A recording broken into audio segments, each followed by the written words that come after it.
تقديت كاع داكشي اللي ناقصني. زربان اول محل دخلت عنده، اول محل تقديت عنده وخرجت. هنايا صباط وصاك وحتى الشال اللي غادي نلبس ليه. اول حاجه لقيت لا كوموند ديالي وصلت، اسرع كوموند كتوصلني. كومونديتها في الصباح وصلتني مع 3 د العام. الصاك هو الاول وعطينيو الراي ديالكم. اختي السويك اللي خديت كيفاش جاك؟ صراحه انا عجبني، حبيت هاد لا كولور هادي. ديجا ما عنديش البنات هاد لا كولور هادي. الصبيبات، هذا هو الصبيبات اللي خديت. كلاس اختي قولي لي كيفاش جا مع الصاك.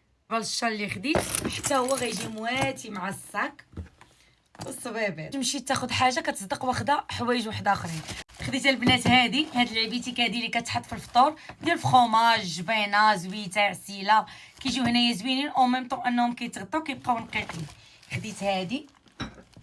واحد الحاجه اكثر اللي عجبتني هادي بمناسبه رمضان، ان شاء الله الله يوصلوا علينا بالصحه والسلامه يا ربي.